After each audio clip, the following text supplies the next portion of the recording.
ரத்னா கல்வி நிலையம், வடசென்னையில் தனிப்புகழ் வாய்ந்த கல்வி நிறுவனம் ரத்னா கல்வி நிலையம். டியர் ஸ்டூடெண்ட்ஸ், இந்த பாடத்தில் நாம் நிகழ்காலத்தை குறித்து பார்க்க போகிறோம். ஏற்கனவே நிகழ்காலத்திலே ஆக்சிலரி வேர்ப்ஸை பயன்படுத்தி, அதாவது துணை வினை சொற்களை பயன்படுத்தி வாக்கியங்களை உருவாக்கும் விதத்தை பார்த்திருக்கிறோம். இப்போது மெயின் வேர்ப்ஸை பயன்படுத்தி, மெயின் வேர்ப்ஸ் அவற்றை பயன்படுத்தி வாக்கியங்களை எப்படி உருவாக்குவது என்று பார்க்கலாம். மெயின் வேர்ப்ஸ் என்றால் என்ன? Go, come, eat, sit, dance, run போன்ற செயலை குறிக்கக்கூடிய வார்த்தைகளை நாம் மெயின் வேர்ப்ஸ் என்று சொல்லுகிறோம். இப்படிப்பட்ட வார்த்தைகளை பயன்படுத்தியும் நாம் வாக்கியங்களை அமைக்க வேண்டும். இதற்கு முன்பதாக நான் மகிழ்ச்சியாக இருக்கிறேன், நான் இங்கே இருக்கிறேன், இது போன்ற வாக்கியங்களை நிகழ்காலத்திலே பார்த்தோம். அவற்றுக்கு ஆக்சிலரி வேர்ப்ஸ் பயன்படுத்தினோம். ஆனால் ஒரு செயலை குறிக்கும்போது நாம் மெயின் வேர்ப்ஸ் பயன்படுத்த வேண்டும். இப்பொழுது கொடுக்கப்பட்டுள்ள வாக்கியங்களை கவனியுங்கள். இதற்கு தலைப்பு உங்களுக்கு கொடுக்கப்பட்டிருக்கிறது. Present tense without auxiliary verbs, துணை வினை சொற்கள் இல்லாத நிகழ்கால வாக்கியங்கள். ஆம், இஸ், ஆர் ஆகிய துணை வினை சொற்கள் இல்லாமல் இந்த நிகழ்கால வாக்கியங்கள் அமைந்துள்ளன. ஐ ட்ரிங்க் காஃபி. இதில் ட்ரிங்க் என்றால் குடி என்ற அர்த்தம். இது ஒரு மெயின் வேர்ப். ஐ ட்ரிங்க் காஃபி என்றால் என்ன அர்த்தம்?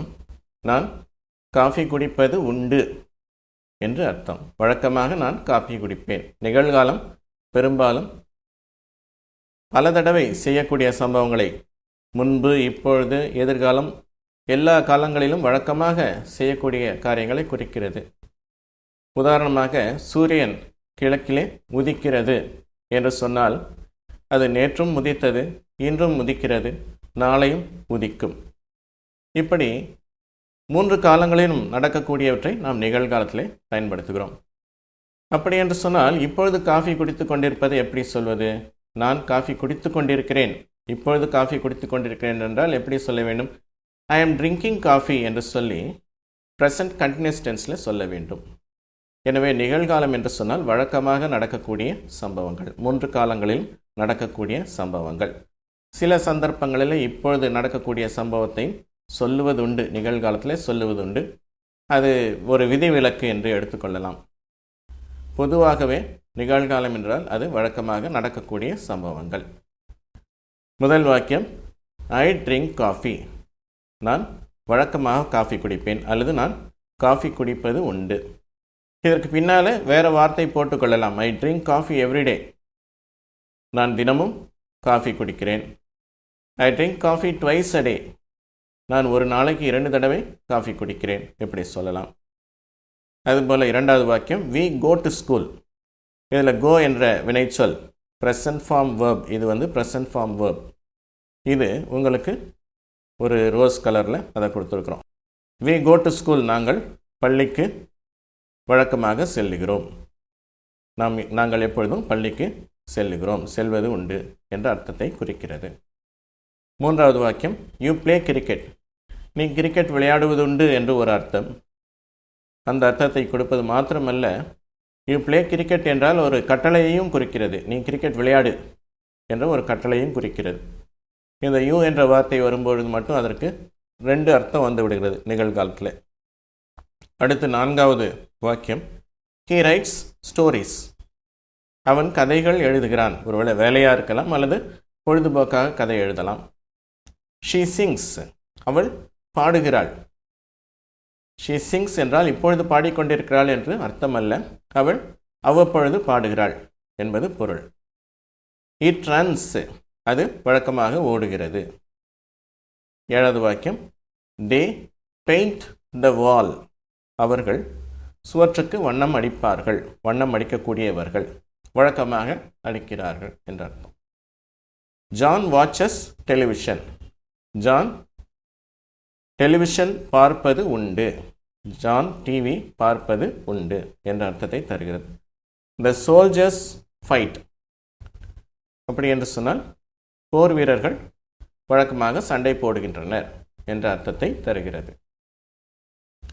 இதற்கு அடுத்த பக்கம் sentence with auxiliary, sentence without auxiliary, இது ரெண்டுத்தையும் ஒப்பிட்டு பார்க்கிறோம். ஐ ஆம் ஹாப்பி, இதில் ஆம் என்பது ஆக்சிலரி வேர்பு. அந்த ஆக்சிலரின்றதை சுருக்கமாக ஏயுஎக்ஸ் என்று குறிப்பிட்டிருக்கிறோம். நான் மகிழ்ச்சியாக இல்லை என்று சொன்னால் ஐ ஆம் நாட் ஹாப்பி என்று சொல்லுகிறோம். அப்போ இந்த ஆக்சிலரிக்கு பிறகு நாட் சேர்க்கிறோம். அப்போ ஆக்சிலரி இல்லாமல் மெயின் வேர்ப்ஸ் உள்ள வாக்கியங்கள் இப்போ பார்த்தோமே, அவற்றை எப்படி நெகட்டிவாக மாற்றுறது என்று சொல்லி இங்கே கொடுத்துருக்கிறோம். ஐ ட்ரிங்க் காஃபி, நான் காஃபி குடிப்பதுண்டு. நான் காஃபி குடிப்பதில்லை என்று சொன்னால் அதை நெகட்டிவாக மாற்றுவதற்கு, நாட் என்று மாற்றுவதற்கு ஒரு ஆக்சிலரி தேவை. அப்பொழுது இந்த ஆம், இஸ், ஆர் என்ற ஆக்சிலரை பயன்படுத்தக்கூடாது. அதற்கு பதிலாக நிகழ்காலத்துக்கு டூ என்ற ஆக்சிலரை பயன்படுத்தலாம். ஐ என்ற வார்த்தைக்கு பிறகு இந்த டூ என்ற ஆக்சிலரை பயன்படுத்தலாம்.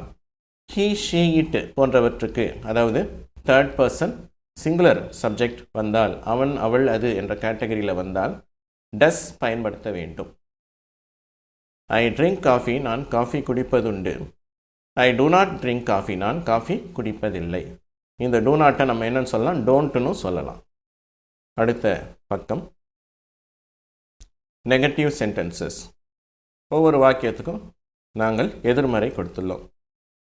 ஐ ட்ரிங்க் காஃபி, அதற்கு எதிர்ப்பதம் ஐ டூ நாட் ட்ரிங்க் காஃபி, அதாவது நான் காஃபி குடிப்பது இல்லை. இந்த ஐக்கு பிறகு ஒரு டூ போட்டுட்டு அதுக்கு பிறகு நாட் போடும். இரண்டாவது வாக்கியம் வி கோ டு ஸ்கூல், நாங்கள் பள்ளிக்கு செல்வது உண்டு. எதிர்மறை we do not go to school, நாங்கள் பள்ளிக்கு செல்வது இல்லை. அடுத்த வாக்கியம் யூ பிளே கிரிக்கெட், நீ கிரிக்கெட் விளையாடுவது உண்டு.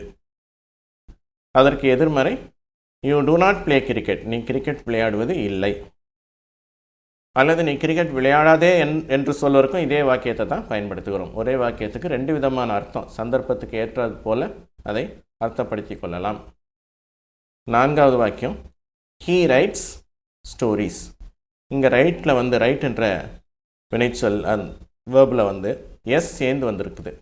ஏன்னு சொன்னால் நிகழ்காலத்தில் நாம் மெயின் வேர்போட எஸ் சேர்க்க வேண்டும். அதாவது ஹீ, ஷீ, இட் என்ற எழுவாய் வந்தால், இன்னொரு விதமாக சொன்னால் தேர்ட் பர்சன் சிங்குலர் சப்ஜெக்ட் முதலில் வந்தால் அதற்கு பிறகு வரும் வினைச்சொல்ல அது நிகழ்காலத்தில் எஸ் சேர்க்க வேண்டும். அந்த விதிமுறைப்படி ஹீ ரைட்ஸ் ஸ்டோரிஸ் என்று வந்துள்ளது. நெகட்டிவாக மாறும்போது அது என்ன ஆகிறது, he does not right stories. அந்த ரைட்ஸில் உள்ள எஸ் டூவோட சேர்ந்து டஸ்ஸாக மாறுறதுனால இந்த ரைட்டில் உள்ள எஸ் நீங்கி போய் விடுகிறது. எனவே இந்த டஸ்ஸுக்கு பிறகு வருகிற வினைச்சொல்ல நம்ம என்ன செய்யக்கூடாது, எஸ் சேர்க்கக்கூடாது. He does not right stories, அவன் கதைகள் எழுதுவது இல்லை என்ற அர்த்தத்தை தருகிறது. அடுத்து ஐந்தாவது வாக்கியம் ஷீ சிங்ஸ், அவள் பாடுவதுண்டு. ஷீ டஸ் நாட் சிங், அவள் பாடுவது இல்லை. எஸ் அந்த சிங்கிலிருந்து எஸ் நீங்கி போய்விட்டது. She does not sing. ஆறாவது வாக்கியம் இட் ரன்ஸ், அது ஓடுவதுண்டு. இட் டஸ் நாட் ரன், அது ஓடுவது இல்லை. Seventh sentence they paint the wall, அவர்கள் சுவற்றுக்கு வண்ணம் அடிப்பது உண்டு. They do not paint the wall, அவர்கள் சுவற்றுக்கு வண்ணம் அடிப்பது இல்லை. எட்டாம் வாக்கியம் John watches television, John TV பார்ப்பது உண்டு. John does not watch television, John television பார்ப்பது இல்லை. அடுத்தது ஒன்பதாவது வாக்கியம் த சோல்ஜர்ஸ் ஃபைட். போர்க்காலங்கள் இருந்ததுன்னா போர் வீரர்கள் சண்டை போட்டுட்ருப்பாங்க, அப்பப்போ சண்டை போட்டுட்ருப்பாங்க. ஒருவேளை போரே இல்லை, ஒரு நாட்டில் போரே இல்லைன்னா அவங்க சண்டை போட தேவையில்லை, அமைதியாக தான் இருப்பாங்க. அப்போ என்ன சொல்கிறோம், the soldiers do not fight, போர் வீரர்கள் சண்டை போடுவது இல்லை. அடுத்த பக்கத்தில் நாம் எஸ்ஆர் நோ கொஸ்டின்ஸை எப்படி உருவாக்குவது, உண்டா இல்லையா என்ற கேள்விகளை எப்படி உருவாக்குவது என்பதை நாம் பார்க்கலாம். முதல் வாக்கியம் ஐ ட்ரிங்க் காஃபி, நான் காஃபி குடிப்பது உண்டு. டு ஐ ட்ரிங்க் காஃபி, நான் காஃபி குடிப்பது உண்டா அப்படின்னு ஒரு கேள்வி. அடுத்தது வி கோ டு ஸ்கூல், நாங்கள் பள்ளிக்கு போவது உண்டு. Do we go to school, நாம் பள்ளிக்கு போகிறோமா, நம்ம என்ன ஸ்கூலுக்காக போகிறோம் அப்படின்னு கேட்குற மாதிரி கேள்வி. மூன்றாவது யூ பிளே கிரிக்கெட், நீ கிரிக்கெட் விளையாடுவது உண்டு. To you play cricket? நீ கிரிக்கெட் விளையாடுவது உண்டா? அடுத்தது ஹீ ரைட்ஸ் ஸ்டோரிஸ். அவன் கதைகள் எழுதுவது உண்டு. Does he right stories? அவன் கதை எழுதுறானா, கதை ஏதாவது எழுதுறானா அப்படின்னு கேட்கணும். எப்படி கேட்கணும்? Does he right stories? She sings. அவள் பாடுவது உண்டு. Does she Singh? அவள் பாடுவது உண்டா? அடுத்தது இட் ரன்ஸ். அது ஓடுவதுண்டு. Does it run? அது ஓடுவதுண்டா? தே பெயிண்ட் த வால். அவர்கள் சுவற்றுக்கு வர்ணம் அடிப்பது உண்டு. To they paint the wall? அவர்கள் சுவற்றுக்கு வர்ணம் அடிப்பது உண்டா? John watches television. John television பார்ப்பது உண்டு. டஸ் John watch television? John television பார்ப்பது உண்டா? The soldiers fight. போர் வீரர்கள் சண்டை போடுவது உண்டு. To the soldiers fight? இந்த போர் வீரர்கள் சண்டை போடுவது உண்டா? அதுபோல் இந்த டூ அல்லது டஸ்ஸை நம்ம ஃப்ரண்ட்டில் போட்டுட்டால் அது கேள்வியாக மாறிடும். அப்போ இந்த டூ டஸ் என்ற ஆக்சிலரி வேர்ப்ஸை நம்ம உருவாக்கிக்கிறோம். ஒருவேளை ட்ரிங்க்னு ஒரு வார்த்தை இருந்ததுன்னா அதனுடைய உண்மையான அர்த்தம் என்ன? டூ ட்ரிங்க் அப்படின்னு நம்ம அர்த்தம் எடுத்துக்கலாம். அது மாதிரி ரைட்ஸ்ன்னு இருந்ததுன்னா அதனுடைய அர்த்தம் எப்படி எடுத்துக்கலாம்? டஸ் ரைட் அப்படின்னு நம்ம அர்த்தம் எடுத்துக்கலாம். இப்படி அதில் ஆக்சிலரி மறைந்திருப்பதாக, பாசிட்டிவ்லி ஆக்சிலரி மறைந்திருப்பதாக நம்ம எடுத்துக்கிறோம். நம்ம நெகட்டிவ் சென்டென்ஸை உருவாக்குவதற்கும், அதாவது எதிர்மறையான சென்டென்ஸை உருவாக்குவதற்கும், கேள்விகளை உருவாக்குவதற்கும் இந்த ஆக்சிலரி நமக்கு தேவைப்படுது. அப்போ நிகழ்காலத்தில் நம்ம இது மாதிரி கேள்விகளையோ அல்லது நெகட்டிவ் சென்டென்ஸையோ உருவாக்குவதற்கு நம்ம பயன்படுத்தக்கூடிய வார்த்தைகள் டூ மற்றும் டஸ். எழுவாய் என்னன்னு பார்க்குறோம். எழுவாய் ஃபர்ஸ்ட் பர்சன் செகண்ட் பர்சனாக இருந்தால் நம்ம டூவை யூஸ் பண்ணுறோம். தேர்ட் பர்சன் சிங்குலராக இருந்தால் நம்ம டஸ்ஸை யூஸ் பண்ணுறோம். தேர்ட் பர்சன் ப்ளூரலாக இருந்தால் மறுபடியும் டூவை தான் நம்ம பயன்படுத்துவோம். அது ஏற்கனவே சொல்லியிருக்கேன். சுலபமாக நினைவு கொள்றதுக்காக அவன், அவள், அது என்ற கேட்டகரின்னு நம்ம வச்சுக்கணும். கீழே கொடுத்துள்ளதை பாருங்கள். டூ நாட் அப்படிங்கிறது டோன்ட்டு. அதை நம்ம அப்படியும் சொல்லலாம். டூ நாட்டுன்னு சொல்லலாம் அல்லது எழுதலாம். அதை நம்ம டோன்ட்டுன்னு சொல்லலாம். டோன்ட்டுன்னு அதே மாதிரி எழுதலாம். டஸ் நாட் என்று நம்ம சொல்லுவதை எழுதுவதை நம்ம டஸ்ன்ட் அப்படின்னு நம்ம எழுதலாம், சொல்லலாம், பேசலாம். பெரும்பாலும் உரையாடல்களில் இந்த மாதிரி சுருக்கமான வார்த்தைகளை தான் அதிகமாக பயன்படுத்துகிறாங்க. டோன்ட், டஸ்ன்ட் அப்படிங்கு. அடுத்து இப்போது ட்ரிங்க் டீ என்ற வாக்கியத்தை வைத்து நம்ம 10 அந்த தொடரை வைத்து 10 வாக்கியங்கள் எப்படி உருவாக்குவது அப்படின்னு சொல்லி நம்ம கொடுத்துருக்கோம். ஏற்கனவே உங்களுக்கு தெரிஞ்சது தான் இதெல்லாம். ஐ ட்ரிங்க் டீ, நான் டீ குடிப்பதுண்டு. ரெண்டாவது வி ட்ரிங்க் டீ, நாங்கள் டீ குடிப்பதுண்டு. யூ ட்ரிங்க் டீ, நீ டீ குடிப்பதுண்டுன்னு ஒரு அர்த்தம். இன்னொரு அர்த்தம் நீ டீ குடின்னு ஒரு கட்டளையாக சொல்கிறதும் அதே வாக்கியம்தான். அதே மாதிரி ஹீ ட்ரிங்க்ஸ் டீ, அவன் டீ குடிப்பதுண்டு. அது மாதிரி வரிசையாக கொடுத்துருக்குறோம். இப்போ நீங்கள் என்ன பண்ணுங்கள், இதெல்லாம் நோட் பண்ணி வச்சுக்கிட்டு எழுதி வச்சுட்டு கூட இதை நீங்கள் நெகட்டிவாக மாற்றி பாருங்கள். எங்கெங்கே டூ நாட் சேர்க்கணும், எங்கெங்கே டஸ் நாட் சேர்க்கணும், அது சரியாக செய்கிறீங்களான்னு பாருங்கள்.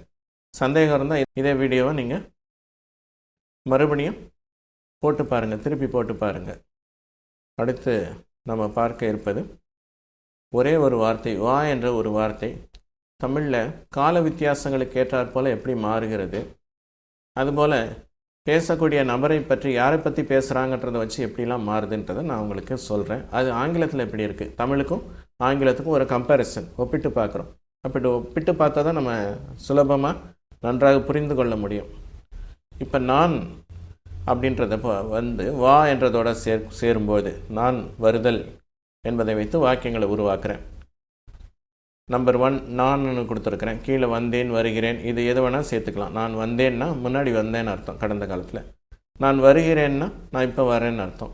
வருவேன் அது எதிர்காலம். அதுபோல் வந்து கொண்டிருந்தேன் இது கண்டினியூஸ் டென்ஸ், பாஸ்ட் கண்டினியூஸ். இப்படி இந்த 9 விதமாக நம்ம அதை சேர்க்கலாம். அதில் அடுத்தது நாங்கள்னு ஒரு வார்த்தை வந்ததுன்னா இதில் எந்த வார்த்தையும் பயன்படாது. நாங்கள் வந்தேன்னு சொல்ல முடியுமா? சொல்ல முடியாது. அதுக்காக நம்ம என்ன சொல்லணும்? நாங்கள் வந்தோம்னு சொல்லணும். நாங்கள் வருகிறோம், நாங்கள் வருவோம். இப்படி 9 விதமாக வாக்கியம் மாறுது. அந்த வான்றது நானுக்கு 9 விதமாக வருது காலத்துக்கு ஏற்றாற் போல். நாங்கள்ன்றதுக்கு 9 விதமாக வருது. நீன்னு சொன்னால் நம்ம என்ன சொல்லணும்? நீ வந்தாய், வருகிறாய், வருவாய் என்று சொல்லி அப்படி ஒரு 9 விதமாக சொல்லணும். அப்போ இந்த 10 கேட்டகரிக்கும் நான், நாங்கள், நீ, நீங்கள், அவன், இந்த மாதிரி 10 விதமான வார்த்தைகளுக்கும் இந்த வான்றது 90 விதமாக மாறுது. இது தமிழில் இது கஷ்டம்தான். ஆனால் நம்ம குழந்தை பருவத்திலே நம்மளை அறியாமலேயே கற்றுக்கொண்டு விட்டோம். நம்மளை அறியாமல் கற்றுக்கொண்டால் நம்ம வேகமாக நிறைய கற்றுக்குவோம். ஆப்ரேஷன் கூட மயக்க நிலையில் கொடுத்துட்றாங்க இல்லையா, மயக்க நிலையில் செஞ்சிடறாங்க, அது தெரியல. அதுபோல் தமிழை நம்ம கற்றுக்கொண்டது நம்மளை அறியாமலே, அது கஷ்டமான வேலை தான், நம்மளை அறியாமலே அதை செஞ்சிட்டோம். ஆனால் ஆங்கிலத்தை கற்றுக்கொள்ளும்போது இது கொஞ்சம் கஷ்டமாக இருக்குது அப்படின்னு உணரும்போது அதை தவிர்த்து விடுகிறோம். பல காரியங்களை நம்ம அப்பப்போ தவிர்த்து விடுகிறோம், வேண்டாம் வேண்டாம்னு சொல்லிட்டு. அதனால ஆங்கிலம் ரொம்ப பின்னால் கஷ்டமாயிடுது. இது ஆங்கிலத்தில் இந்த அளவுக்கு 90 விதமாக மாறுறதில்லை. இந்த வான்ற வார்த்தை அது கம் என்ற ஆங்கில வார்த்தை 4 விதமாக தான் மாறுது. ப்ரெசன்ட் ஃபார்ம், பாஸ்ட் ஃபார்ம், அடுத்தது பாஸ்ட் பார்ட்டிசிபிள், ப்ரெசன்ட் பார்ட்டிசிபிள். அது நாங்கள் இங்கே கொடுத்துருக்குறோம். Come, game, come, coming. இதில் பார்த்தீங்கன்னா முதலாவது ப்ரெசன்ட் ஃபார்ம், அடுத்தது மூணாவது கொடுத்துருக்கிறது பாஸ்ட் பார்ட்டிசிபிள். ரெண்டும் ஒரே வார்த்தை தான் இங்கே இருக்குது. Come, game, come, coming. இந்த மாறுறதை நம்ம புரிஞ்சு வச்சுக்கிட்டா தான் நம்ம நிகழ்காலம், கடந்த காலம், அப்புறம் கண்டினியூஸ் டென்சஸ், தொடர்காலங்கள், இவையெல்லாம் நம்ம சரியாக பேசவோ எழுதவோ செய்ய முடியும். அடுத்து இது போல் நாங்கள் சில வார்த்தைகளுக்கு இந்த ஃபார்ம்ஸை கொடுத்துருக்கோம். Present form, past form, past participle, present participle. இது உங்களுக்கு எல்லா டிக்ஷனரிலையும், முக்கியமான டிக்ஷனரி எல்லாவற்றிலும் உங்களுக்கு கொடுக்கப்பட்டிருக்கும். அதை நீங்கள் படித்து கொள்ளலாம். எல்லா சப்ஜெக்ட்டுக்கும் நீங்கள் ஏதாவது ஒன்று மனப்பாடம் பண்ண வேண்டியிருக்குது. மேக்ஸ்னால் நிறைய ஃபார்முலாஸ் மனப்பாடம் பண்ண வேண்டியிருக்குது. அதை போட்டு பார்த்து, கணக்கை போட்டு பார்த்து அந்த மனதில் வைத்து கொள்ள வேண்டியிருக்குது. அது மாதிரி ஹிஸ்ட்ரினா நிறைய வருஷங்கள், அரசருடைய பெயர்கள், ஊர்களுடைய பெயர்கள்லாம் நீங்கள் மனப்பாடம் பண்ணுறீங்க. ஒவ்வொரு பாடத்துலையும் ஏராளமான விஷயங்களும் நீங்கள் மனப்பாடம் பண்ண வேண்டியிருக்குது. ஆனால் ஆங்கிலத்தில் அவ்வளவு மனப்பாடம் பண்ண வேண்டிய விஷயமே இல்லை, எல்லாம் புரிஞ்சுக்கிற விஷயந்தான். ஆனால் இந்த ஒரே ஒரு அட்டவணை மட்டும் நீங்கள் மனப்பாடம் பண்ணிடுறது நல்லது. உங்களுக்கு எந்த டிக்ஷனரி இருக்குதோ அதை எடுத்து அதில் பின் உள்ள பக்கங்களில் இந்த ப்ரெசன்ட் ஃபார்ம், பாஸ்ட் பார்ட்டிசிபிள் கொடுத்துருப்பாங்க. ப்ரெசன்ட் பார்ட்டிசிபிள் கொடுத்துருந்தாலும் பரவாயில்ல, கொடுக்கலனாலும் பரவாயில்ல, ஐஎன்ஜி சேர்த்தா அது என்ன ஆகிடுது, வார்த்தையோட அந்த வேர்போட ஐஎன்ஜி சேர்த்தா ப்ரெசன்ட் பார்ட்டிசிபிளாக மாறிடுது. அதனால் இது ஐஎன்ஜி ஃபார்ம்னு சொல்லலாம். இப்போ இந்த வார்த்தைகளை பாருங்கள். Asked, asking. நிகழ்கால வாக்கியத்தை உருவாக்குறதுக்கு ஆஸ்கை பயன்படுத்துகிறோம். கடந்த கால வாக்கியத்துக்கு ஆஸ்கடை பயன்படுத்துவோம். பெர்ஃபெக்ட் டென்சஸ்க்கெலாம் இந்த பாஸ்ட் பார்ட்டிசிபிளை பயன்படுத்துவோம். அடுத்தது கன்டினியூஸ் டென்சஸ், ப்ரெசன்ட் கன்டினியூஸ், தொடர் நிகழ்காலம், இதுக்கெல்லாம் ஆஸ்கிங்கை பயன்படுத்துவோம். சரியா?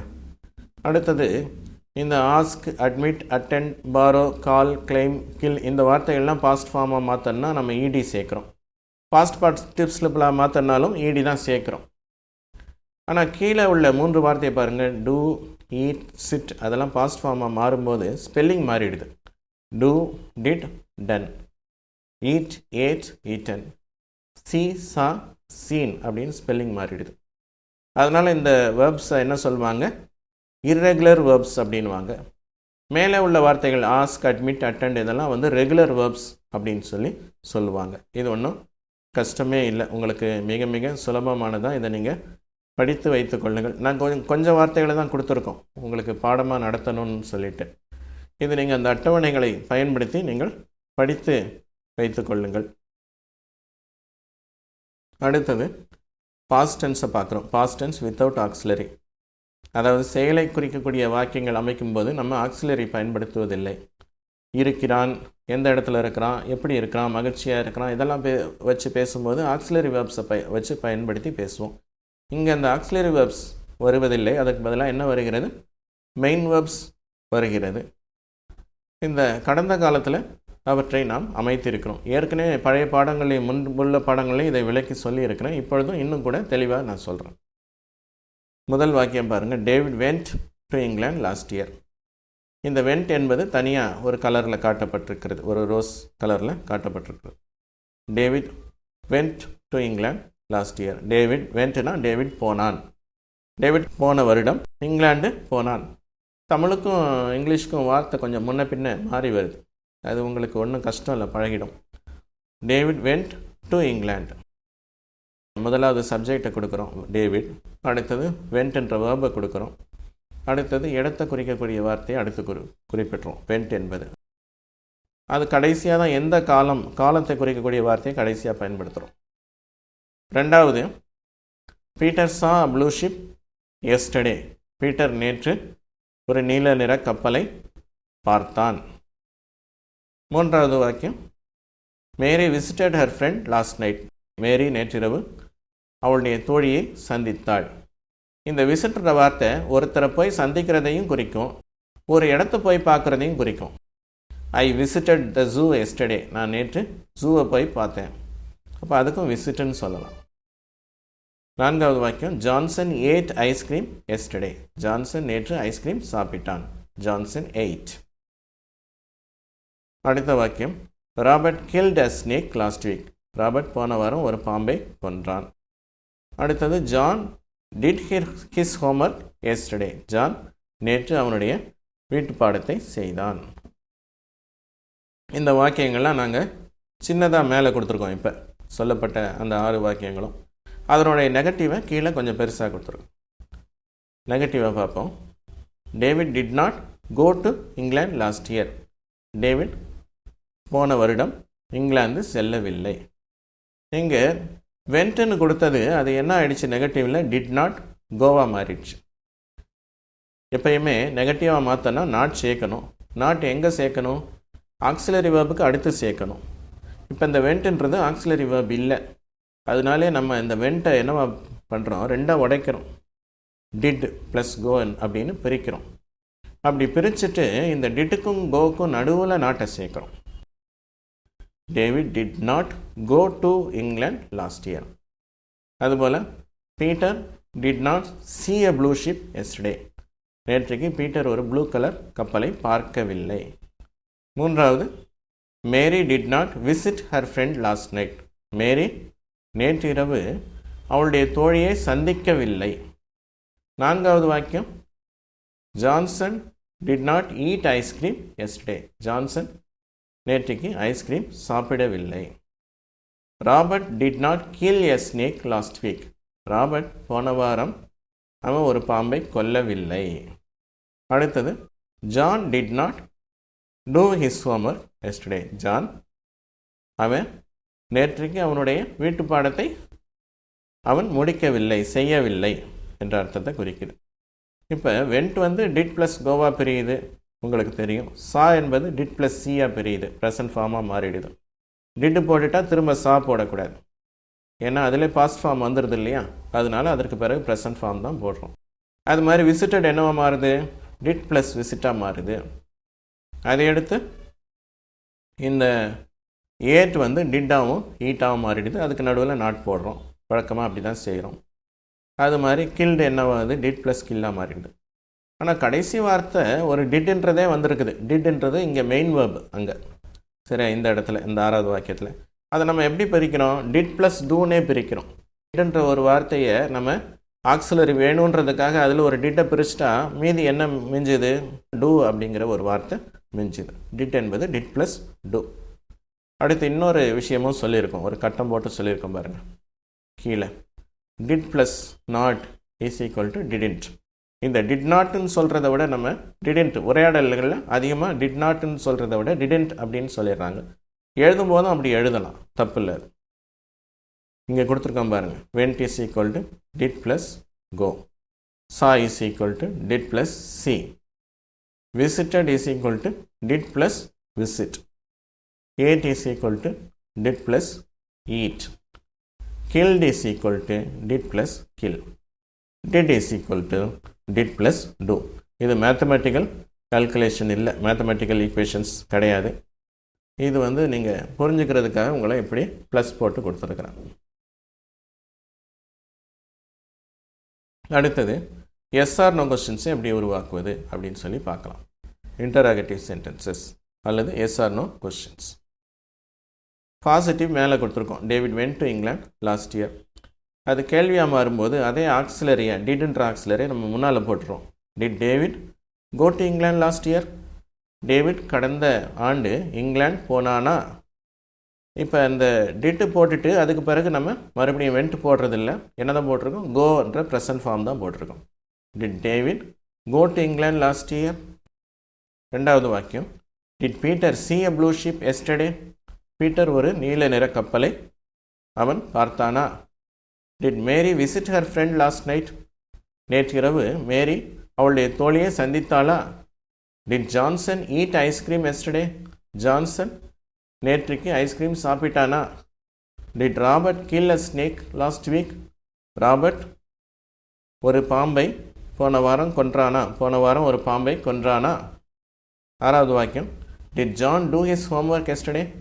நேற்றைக்கு ஜான் ஹோம்ஒர்க்கை செய்தானா? எல்லாம் சுலபமாக இருக்குல்ல. ஆங்கிலம் ரொம்ப பழக்கமாயிடுச்சு இந்த நேரம். இது படிக்கிறதுக்குள்ளே ஆங்கிலம் இதெல்லாம் தெரியாமல் இருந்தது. இந்த காரியம்லாம் ரொம்ப இப்படி இருக்குதா அப்படின்னு சொல்லி உங்களுக்கு புரியுது இல்லையா? அடுத்த காரியத்தை பார்ப்போம். இப்பொழுது எதிர்காலத்தை பற்றி கொஞ்சம் மட்டும் பாசிட்டிவ் மட்டும் நான் சொல்கிறேன். இங்கே ஏற்கனவே எதிர்காலம் பயன்படுத்தி இருக்கிறோம். வித் ஆக்சிலரி வெர்ப்ஸ் பயன்படுத்தி அந்த வாக்கியங்களை அமைக்கும்போது நம்ம பி போட்டு பயன்படுத்தணும். I shall be happy, he will be here அப்படின்னு பி யூஸ் பண்ணோம். இங்கே மெயின் வேர்பு உள்ள வாக்கியங்களை நம்ம ஃப்யூச்சருக்கு மாற்றும் பொழுது, செயலை குறிக்கக்கூடிய வாக்கியங்களை மாற்றும் போது அங்கே பி வருவதில்லை. வில் அல்லது ஷால் தான் போடணும். ஷால் அல்லது வில் இவற்றை பயன்படுத்தணும். முதல் வாக்கியம் பாருங்கள். I shall go to the beach, நான் பீச்சுக்கு போவேன். இங்கே பி போடலை. என்ன காரணம்? ஷால் அல்லது வில் மற்றும் மற்ற மோடல் ஆக்சிலரிஸ் இருக்குது. Can, must, May, should, would. இது எது வந்தாலும் அதற்கு பிறகு ஒன்று இந்த ப்ரெசன்ட் ஃபார்ம் வேர்ப் வரணும். அது வராத பட்சத்தில் பி என்ற வார்த்தையை போட்டுட்டு அதற்கு பிறகு அடுத்த வார்த்தையை லிங்க் பண்ணலாம். சரியா? இந்த ஷால் அல்லது வில் அதை அடுத்த அந்த வார்த்தைகளுக்கு அடுத்து அல்லது கேன், மஸ்ட், ஷுட், வுட் போன்ற மோடல் ஆக்சிலரிக்கு அடுத்தது நம்ம என்ன போடணும்? ப்ரெசன்ட் ஃபார்ம் வேர்ப் பயன்படுத்த வேண்டும். ஆனால் சில சந்தர்ப்பங்களில் ப்ரெசன்ட் ஃபார்ம் வேர்ப் வராது. அப்படி வராத பட்சத்தில் ஒருவேளை ஐஎன்ஜி ஃபார்ம் வேர்ப் வரலாம், அல்லது ஒரு பண்பை குறிக்கக்கூடிய வார்த்தை வரலாம். அந்த சூழ்நிலையில் நம்ம என்ன பண்ணணும்? பி என்ற ஒரு வார்த்தையை நம்ம பக்கத்தில் போட்டுட்டு அதற்கு அடுத்து தான் ஐஎன்ஜி ஃபார்ம் வேர்பை போடணும், அல்லது பண்பை குறிக்கக்கூடிய வேறு வார்த்தையை போடணும். I shall go to the beach, நான் பீச்சுக்கு போவேன். ரெண்டாம் வாக்கியம், I shall visit my friend tomorrow, நான் நாளை என்னுடைய நண்பனை சந்திப்பேன். வி ஷால் ப்ளே டுகெதர், நாம் ஒன்றாக விளையாடலாம். நாம் ஒன்றா விளையாட போகிறோன்னு சொல்லலாம், அல்லது நாம் ஒன்றாக விளையாடலாம், ஒரு சஜஷன் கொடுக்குற மாதிரி. இப்படியும் சொல்லலாம், let us play together, let us play together, நாம் ஒன்றாக விளையாடலாம். இதுவும் இதே அர்த்தத்தை தான் கொடுக்குது. He will come here tomorrow, அவன் நாளை இங்கே வருவான். She will do her homework in the evening, அவள் மாலையில் ஹோம்ஒர்க்கை செய்வாள். They will meet the manager tomorrow, அவர்கள் நாளைக்கு மேனேஜரை சந்திப்பார்கள். இதுவரைக்கும் இந்த வீடியோவை பார்த்தீர்கள். இது பலனுள்ளதாக இருக்கும் என்று நம்புகிறேன். உங்களுக்கு ரத்னா கல்வி நிலையத்தினுடைய சார்பில் நன்றியை தெரிவிப்பது எட்வின் ராஜமாணிக்கம். இந்த வீடியோவை நீங்கள் மீண்டும் போட்டு கேட்டு பாருங்கள். இதை சப்ஸ்கிரைப் பண்ணுங்கள். கூடுமானால் இது நன்றாக இருக்கிறது என்று சொன்னால் அதுக்கு அதை கிளிக் பண்ணுங்கள். மற்றும் உங்களுடைய நண்பர்களுக்கு ஃபேஸ்புக் மூலமாகவும் வாட்ஸ்அப் மூலமாகவும் இதை நீங்கள் ஷேர் செய்யும்படியாக உங்களை அன்பாக வேண்டுகிறேன். நன்றி, வணக்கம்.